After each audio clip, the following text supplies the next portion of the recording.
Hey folks, and welcome to my fourth video narration. This one's going to be a little different than the other ones that I've done so far. This one's nonfiction, and it's a bit longer in length. It runs at 16 pages long at 5,200 words, so I'm going to break this up into two parts, roughly equal, so that way too you can watch it or listen to this at your own leisure and break it up for yourselves. So without further ado, Moondance. 3 o'clock couldn't come soon enough, and with it the dismissal of the last and most agonizing class of the day, statistics. It had already been one of the hardest semesters I'd had to date, although given that it was only my third semester, that probably wasn't saying much. Even so, I was taking a huge workload of 18 units, all of which were outside of my major. And if you're a masochist, as I had been and pursued a liberal arts degree, you know that those general education math and science courses are usually akin to pulling nails. Those last 15 minutes felt like hours of medieval-style torture set to the background rhythm of humdrum lecturing. As the instructor hemmed and hawed about data analysis and probability that made my ears bleed from boredom, I watched as the clock hand swung that 45-degree angle to point its way to my freedom. I swear I was out of the classroom, across campus, buckled in, and halfway home in the space of time that existed between the tick and talk of 2:59 and 3 p.m. One of the only things that had been getting me through those last few months was the prospect of a new video game I had treated myself to. It had been my personal incentive to finish my homework and essays earlier than I normally would have. Being a chronic procrastinator that I was, that had been a tall order. But somehow I had managed. I promised to myself I'd devote the rest of my Friday and a big chunk of Saturday to binge it on before heading out to be social with my friends. Excitement and anticipation have been growing inside of me for the last few days to the point that it threatened to explode like a popped geek gasket. I probably violated more than a dozen traffic laws as I cut every conceivable corner on my way home in the back boonies of Upper Magalia. A shit-eating grin was plastered to my face as I entered the front door and led into the room of the converted barn that was my family's house. My dad greeted me with his usual pubescent Tarzan impersonation over the din of his CNN breaking news report about another dispute flaring up overseas. "Can you believe this crap?" he asked, sighing and gesturing at the television. If it's not a government overthrow, it's a race war. Don't know why I even bother to watch anymore. I need something lighter, like Animal Farm or Schindler's List. "Yeah, crazy stuff," I muttered, making my way to my room and not really paying attention, as my mind was already in relaxation mode. Before I made it very far down the hall, my dad had called, "Hey, you want to watch Blade Runner later? They're airing it on TNT tonight at 6. I hesitated, my hand resting lightly on the door to my room as I was swinging it shut behind me, mounting guilt warring with frustration. While I had already planned on gaming, my dad had been cooped up alone for the last few days from getting off of his night shift at a hospital a few towns over. My mother had decided to take a week-long decompression vacation to one of her friends' places down near Sacramento, and my sister, being a rebellious teenager and living in a small town with access to her own car, had fled and disappeared to God only knew where shortly thereafter, and hadn't come back yet. It had been just my dad and I, and with a college schedule to keep, meant that I wasn't around all that much either. Damn it, but I'd earned my right to have some fun, to do what I wanted and have some solidarity and unwind. Anger flared and I ground my teeth before I forced myself to close my eyes, take a deep breath, and let out my rage with a sigh. Then again, what was a couple of hours? I'd most likely need to eat later, so why not multitask with a meal and a show? Besides, I figured I owed him this small courtesy at the very least. It was probably the reason that I was such a geek in the first place, having immersed me in science fiction culture all my life. Star Wars at age 6, co-binging with me on summer marathons of Star Trek at age 8. He'd even made a special point to take me to the Kennedy Space Center when we visited my great-aunt in Florida Keys, which was halfway across the state. It might be that he was itching for some long overdue father-son time, if just for an afternoon. Sounds good, Dad, I called back, not letting the sour disappointment tinge my words as I closed the bedroom door the rest of the way. In a matter of no time, I had tossed all my school stuff into a corner, turned on the miniature 1 by 1 foot display that was all I could afford at the time, and was well underway into whatever the video game Dark Souls had to offer. It wasn't 15 minutes later, just after I'd finished creating my character and had figured out that the game's ambient difficulty was going to make for a fun ride, when my dad's voice drifted in through the paper-thin paneling of my bedroom walls. "Hey, bud, we need some groceries for dinner. Mind driving me down to Chico?" I tried to pause the game only to find out that apparently wasn't an option. I watched as my character died a miserable, rather embarrassing death at the hands of one of the weaker enemies you could run into. As if to press home the point, large red lettering appeared on the screen, as if to state for the completely ignorant, "You died." "You don't say," I muttered under my breath, irritated more at my situation than I was at the game itself. My dad had been in relatively good mood when I got home, indicating by his joking sarcasm, but I knew that if I were to make him wait, or, God forbid, flat out refuse him, it would not end well all around for me. I had long held a healthy amount of respect/fear for the man, reinforced by his once a choir boy Catholic and son of a career post office worker outlook that my father had held. Constant, deferential parental respect was all but his due. Avoiding potential triggers was almost second nature for those that lived with him, and asking a lonely man to drive himself to chore duty was just asking for trouble.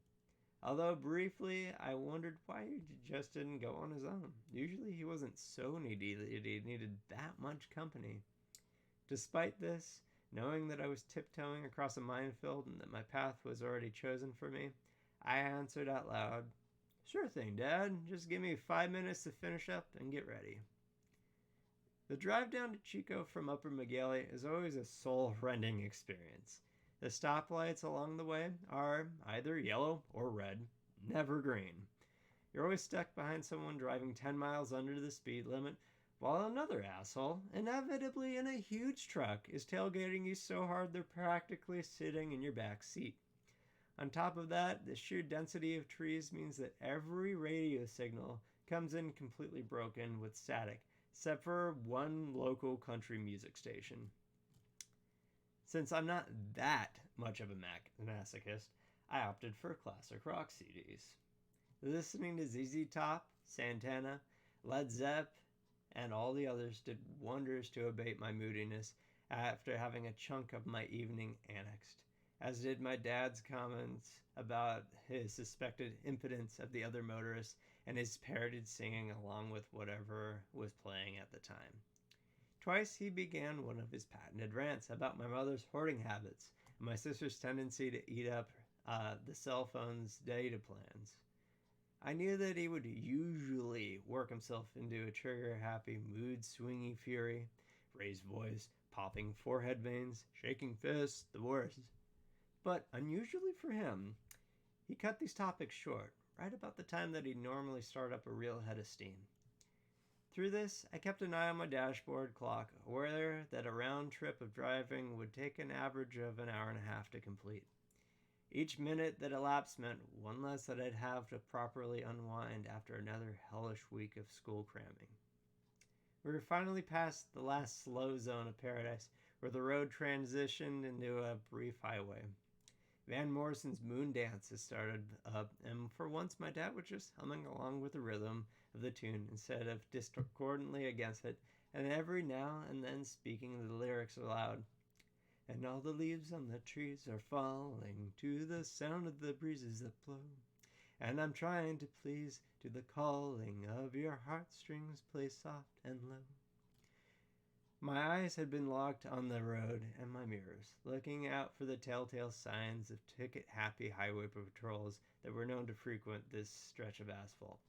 Like almost everyone else that was under the age of ancient and had driven Skyway for most of their lives, I was ignoring that ludicrous 55 mile per hour sign and pushing it closer to 70. I'd be damned if I was going to waste time crawling along a road that should by all rights have been freeway speed regulation, or be waylaid by the end of the month quota cop.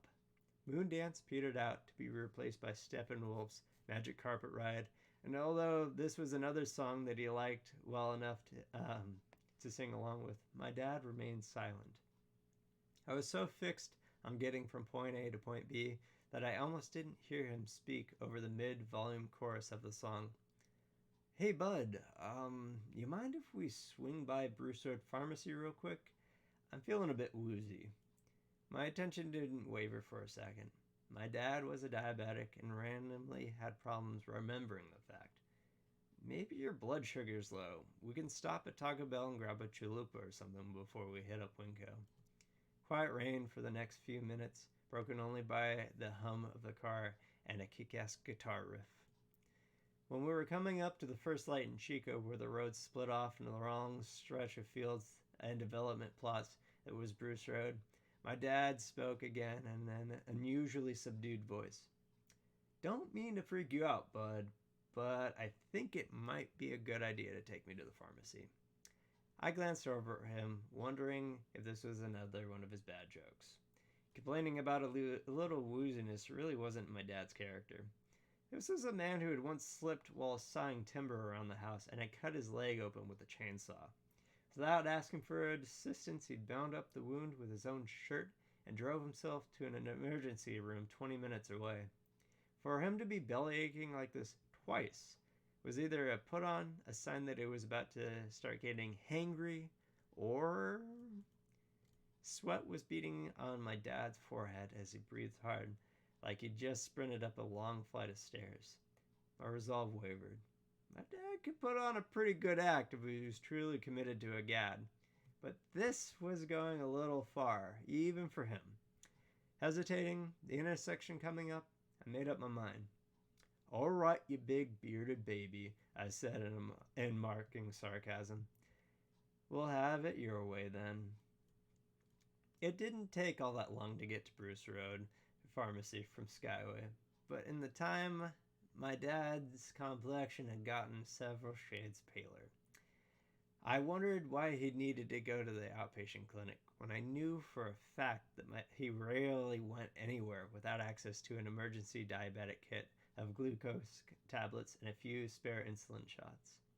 There was even some in my car's glove box just in case. For the life of me, I couldn't figure out the reason why he had insisted to go to a hospital, especially on the last day of the work week, especially on his last day off of the work week as a respiratory therapist. For a Friday, the walk-in clinic section of the pharmacy was virtually empty. We were able to get checked in and ready without much of a hassle. The wait for the receptionist to call my dad in after he'd filled out the paperwork must have been some kind of speed record. I'd never seen anyone get admitted so fast. The nurse that came in to collect my dad asked me to hang out in the lobby area while I went through the routine pre-appointment physical exams.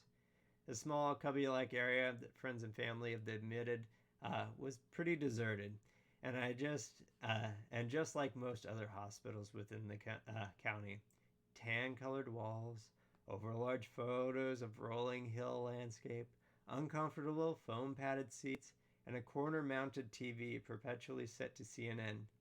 Anderson Cooper was still prattling on about doom, death, and destruction, as always, though this one seemed to be an update of the newscast that my dad had been watching earlier. I was starting to get the context of the report when the same nurse who had come to collect my dad entered the waiting room. In that neutral, slightly sympathetic cadence that was part of the job for anyone working in the medical field, she asked, "Richard Allen's son?" Confused and caught off guard, I replied, "If you mean James Richard Allen's son, then yeah, that's me. You doing all right back there?" The nurse noticeably paused a moment before continuing. I don't know if you heard the ambulance that left here a few minutes ago, but we decided that it would be best for your father to be transferred to the Enloe Medical Center. In his condition, we thought it wise to be in a facility that could operate if it became necessary. Numbness sent pins and needles down my spine as my brain tried to connect the meaning behind the words the nurse was saying. Wait. His condition? Operate? What in the hell are you? And then the bottom dropped out of my stomach. Fear settled heavily upon my shoulders and dug in cold talons. I felt my eyes go wide as I garbled out nonsense sounds. The nurse fixed me with that neutral, even, sympathetic expression and stated, "Your father is having a heart attack." For the second time that day, I drove like a goddamn maniac. Though I lived in the surrounding area for over 21 years, Chico is still a labyrinth of seemingly random streets. I managed to actually catch up to the ambulance before it made it more than a few blocks away from the clinic and stayed glued to its bumper, convinced that if I lost sight of it, I'd never be able to find Enloe. As I drove, I tried to call my mom to tell her what was going on. As usual, her phone was off or dead or accidentally left behind at the house, and it went straight to voicemail. After leaving a message probably too incoherent to be understandable, I tried my sister's phone next. I got much the same result, only to remember that she routinely screened my calls out of sheer sibling spite. She hardly, if ever, checked the messages I left, but I made an effort all the same. "Hey Sarah, this is E, calling you to tell you that Dad's at Enloe. Call me ASAP, alright? I love you." Further anxiety supplemented what had already existed for me. I didn't hold out high hopes that either one of them would be getting back to me anytime soon. Both had a habit of never checking their phones. I knew I was on my own. An eternity later, though it must have been only about a few minutes, we arrived at the hospital, situated at the dead center of town. The emergency vehicle I'd been shadowing was allowed special access into an unloading bay, forcing me to find parking elsewhere. Unlike Bruce Road, Enloe was packed to bursting with patients, a common occurrence my parents had complained about that happened almost every Friday.